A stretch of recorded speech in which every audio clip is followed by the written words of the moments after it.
Conversations on Effective Conservation with Luis Ortiz-Catedral. Conclusions and practical advice.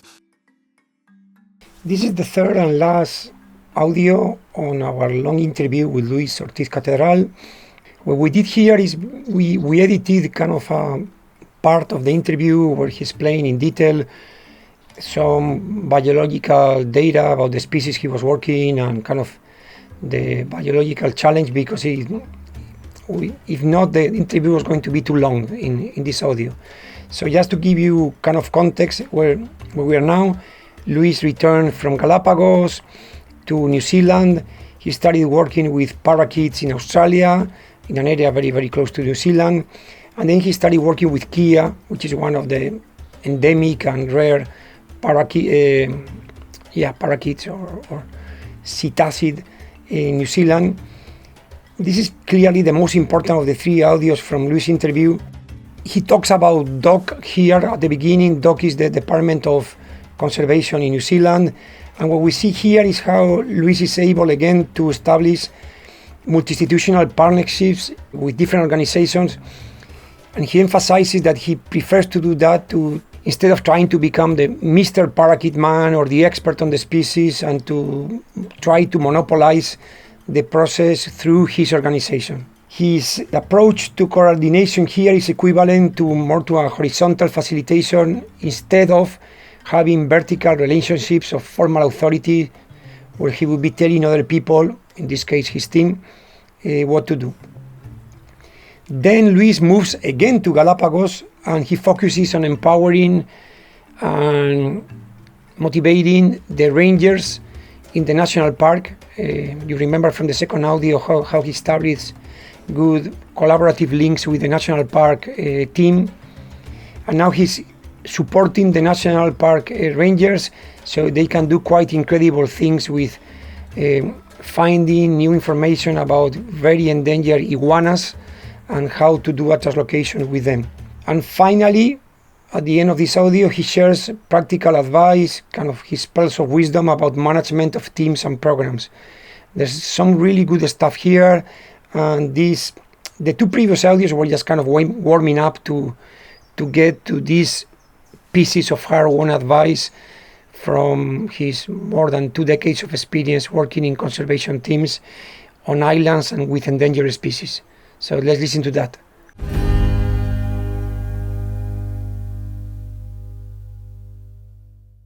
As Ignacio described, rather than creating a whole thing with goals and objectives from the get-go, I guess I kind of see the opportunities and then try to find a creative way of saying, okay, you, Doc, should talk to you, Kia Conservation Trust, and I'll talk to this donor who loves Kia.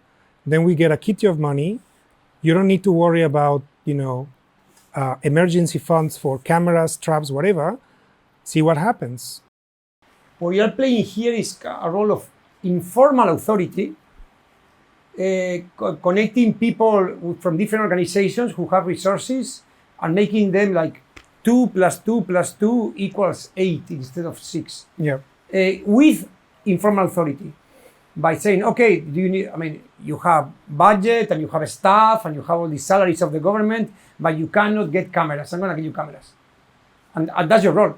Yep. So you are not the formal coordinator of the recovery plan for the Kia or something like that. I think this is important to understand because that's very different to what we are all used. You all work in formal spaces.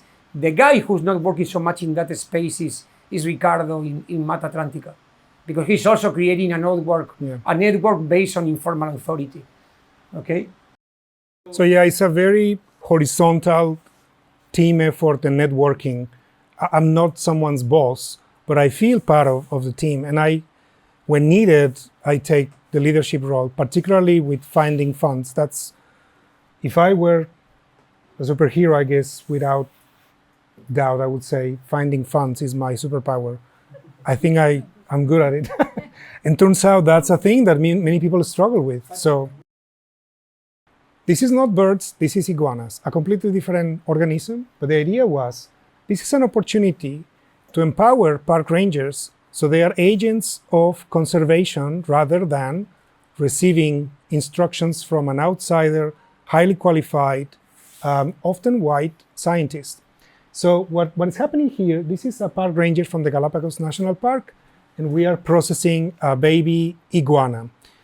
But the training goes beyond handling the animal. They know how to do it. They also know how to interpret results and how to connect basic life history traits to a translocation context. So, it's an arid environment. Then they go on and pass on these skills to others. And before I knew it, there were, a team of 13 park rangers who were the iguaneros, or the iguana catchers. In 2019, against the odds, and you can ask questions about that, because that was one of the tricky ones that I was explaining to Ignacio on the way here. Against the odds, the park rangers coordinated a reintroduction of iguanas to a predator-free island. It started with 1,400 iguanas in 2019. By now, the number released on this island is 4,000. This is from a source population where my students estimated 6,000 individuals, and the experts told us, there's no more than 500. So I'm not saying I'm always right, but I'm very intuitive. And if I go to a place and you catch an iguana, and then by number 600, you are like, hell, there's a lot of them. And you run the models, and there is a lot of them. This is going back to Valencia, the reintroduction summit. Do it, move them. If the system is at capacity, and connecting to what Rumbi said, can you use them somewhere else? So 4,000 iguanas, this was my last project at the university, at Mass University. And all of this individual here, he's the director of the national park. We WhatsApp pretty much every week, from informal, how are you, to, hey, I have this challenge, what do you suggest? So then you have access to these individuals in positions of influence that can accomplish more in conservation. So everyone from secretaries to general maintenance staff, all hands on deck, because moving 4,000 iguanas requires a massive effort. I was on call. I wasn't there for this, but, I think that with the basics that I passed on to the rangers, they were able to pull it off. And then building on that, you just built on their knowledge. You trained them a little more, and gave them the confidence that they could exactly. implement. Guys, you can do it. And I'll support you. I'll give my scientific support. Absolutely, which I think was something important for them. This is my pride and joy in terms of empowerment, because many park rangers felt that, I need to go and do formal education and become a master's, but I have a family, I cannot really study. And it's like, no, absolutely not. You can actually implement all of this without any formal qualifications. It's about common sense. But here comes the cherry on top. This is the one that I'm not one to toot my own horn, but this one I'm very proud of, because it happened during the pandemic. Again, against all odds, against negativity and bullying behavior.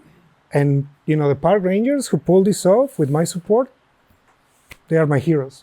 So building on the previous species, this is another volcano. This is Wolf Volcano.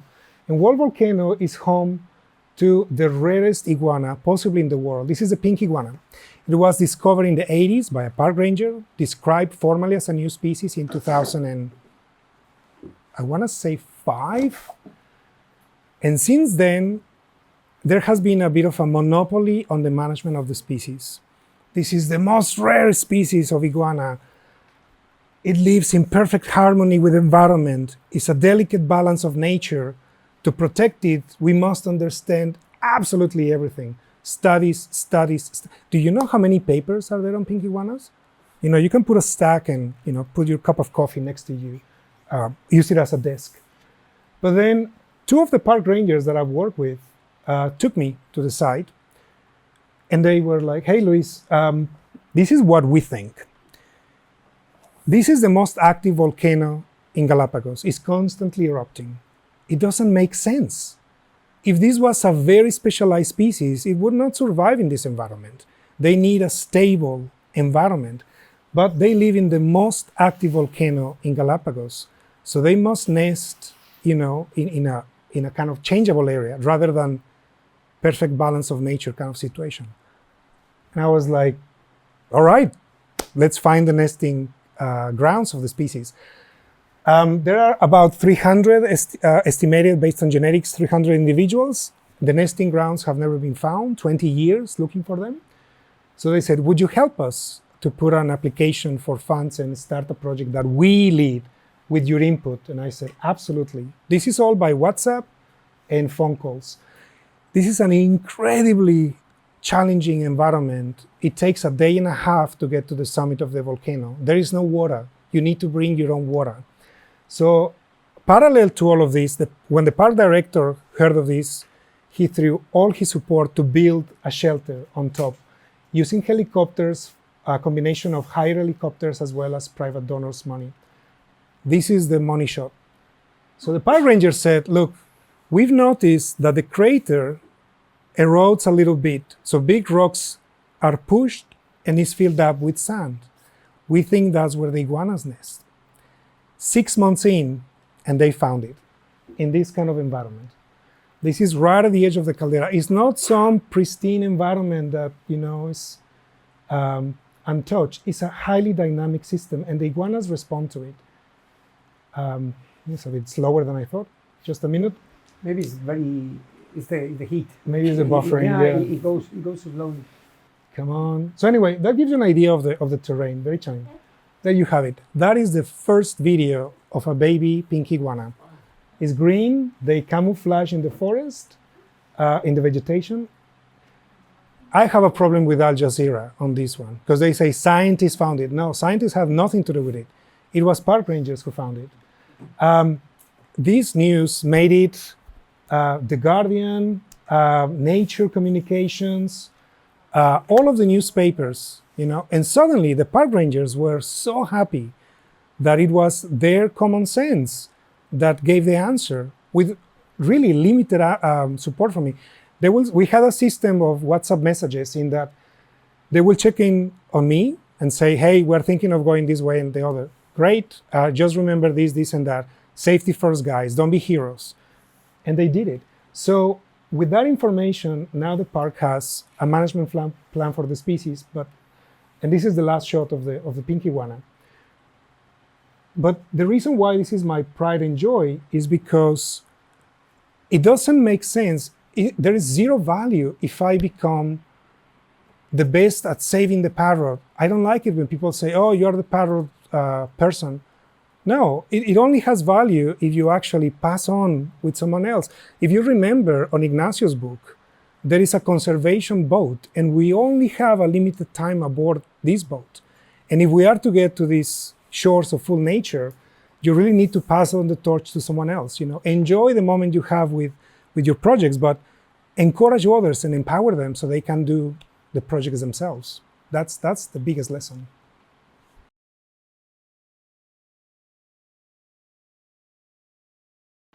So practical advice, number one, Ignacio asked me, what practical advice can I provide on how to improve the management of conservation teams?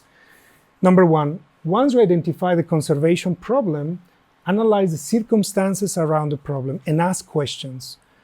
Is there a political opportunity? Can you reach out to a minister, to a figure of power to help you implement whatever it is that you want to do? Like a park director in your case. The park director in the Galapagos National Park. If you keep your eyes, your ear close to the ground, and you understand the landscape and who the important figures are, and you have an idea, reach out and see if they can help you start your idea. Very important, rather than starting another organization that wants to save parrots, just create bridges. There are enough NGOs out there. If not, you are just going to dilute the conservation capital. Just create bridges.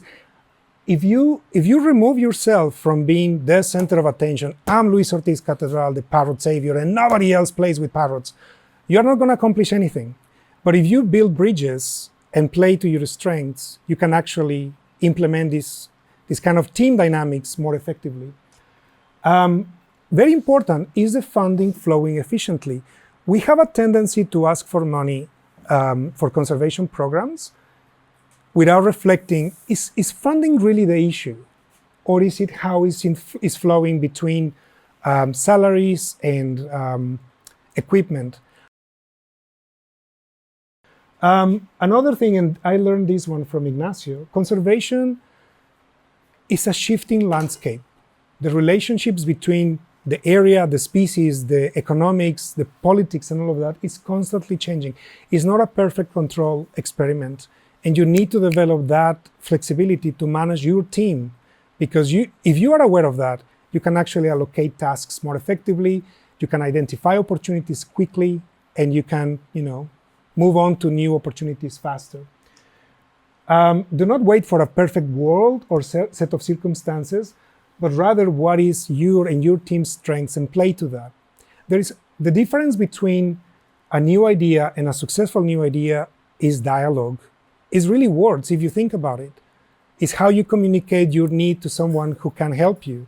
It's how you communicate to the community why what you want to do has value for their livelihoods. Another advice would be make peace with failure. Learn how to communicate that failure in a constructive way. With single species conservation, it is very common that we lose, as Marqueta pointed out, we lose one individual and the entire mood is defeat. But if you look at these kind of situations as failure, as opportunities, and as part of the process, you kind of take away that power that it has on you of making you feel a certain way. I'm not saying disregard those things. It's a different advice. It's more make it part of your everyday. You cannot expect success all the time. We are doing conservation because all the other systems of our society are failing. The economic system is failing, the political system is failing. That's why we are arguing, do we keep elephants in Gonare Zoo? Do we let them go to Mozambique? That is why we are in a crisis crossroads. So failure is part of that, and you need to learn how to make peace with it. The number, letter C, make sure you are ready for your door to be always open. What does this mean? This one took me a while to write down, because at face value, it sounds like turn up to your office, open the door, and just sit and wait. What I mean is prepare yourself mentally to be in a state where if I come and Ignacio, the tapir died and is poisoned, and there is, a conflict in the nearby area, and they said they were going to kill all the other tapirs. Don't wait until that happens to be ready and think of a plan, but rather practice things that make you be mentally and physically ready. And these are simple things, It's about discipline. For me, that is in the morning, my first hour in the morning, I enjoy my coffee because it might be the one thing I enjoy that day. Once I open my email, the world is gonna come at me. But if I have that hour of just no distractions, no phones, no electronics, over time, it just becomes like a Zen practice. I also do yoga once a day, the same 26 postures. For 15 years, I've been doing the same 26 postures.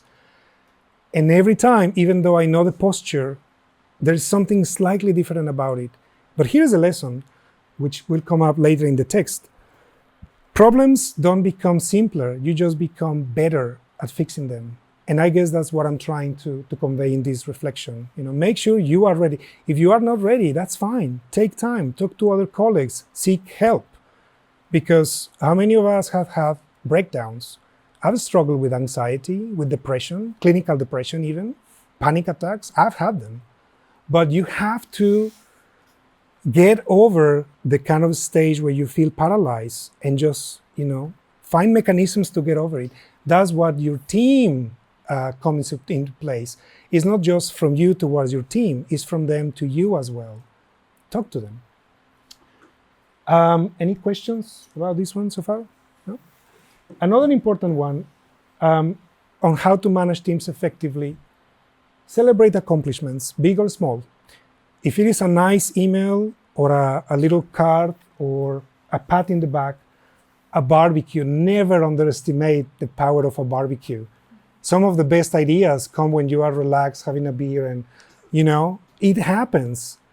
I'm not saying blow the budget on the most extravagant barbecue with the biggest cake, but I remember when this thing with the pink iguana happened, with the yellow iguana happened, the first baby iguana after releasing the animals, we went, because of the pandemic, we couldn't go immediately.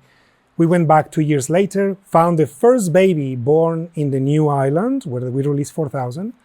And the park ranger, we say to the park rangers, oh, shall we name it? And they said, oh, call it Leo for Leonardo DiCaprio. Took a photo, sent it to someone from Rewild who works for Leonardo DiCaprio. The same day, he got the news, the photo. He was happy as.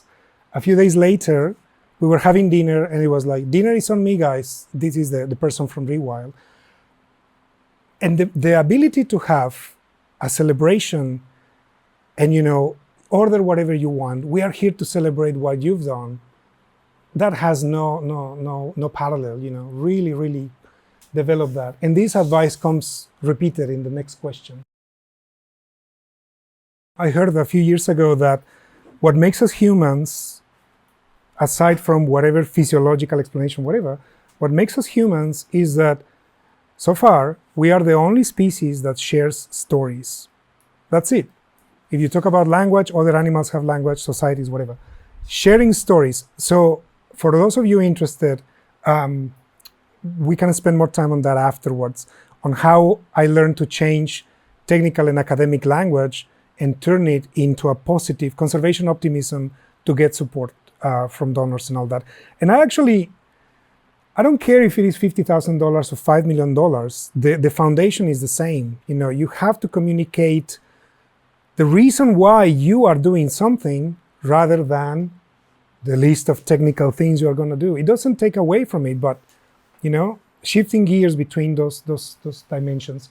So very quickly, finally, I think nurturing partnership and external stakeholder engagement is certainly key. One of the first advices is do not be a purist. Don't talk only to scientists, do not talk only to managers, do not talk only to NGO members. Talk to everyone, because that will help you see what the circumstances around the problem is, and then you find your in, So that's very important. Listen. And for this, Ignacio asked me for examples, and I'm going to take a minute to explain this. One of the projects that is finally taking off at the moment, I started it still at the university 5 years ago, involves a mountain with a lot of forest where we want to introduce a parrot species. But the mountain has 5 indigenous groups associated with the mountain, 1 Christian conservation organization, the Department of Conservation from New Zealand, the local council. Is a complex landscape. The conservation NGO that is already there hasn't really managed to get the indigenous groups on board. And when I was invited to work there and I went to talk to people, the first response was, if you want to protect a bird, that's not important to us. That's what you want to do. You want to protect a parrot. That means nothing in our everyday. It's not that we don't care about the parrot. We won't get behind this initiative unless we see a benefit for us and we have a seat at the table. The first time I didn't listen. I went frustrated, like, but we have the parrots and, we have the money and we'll put the cage and it works and come on, I've been to Galapagos doing the same.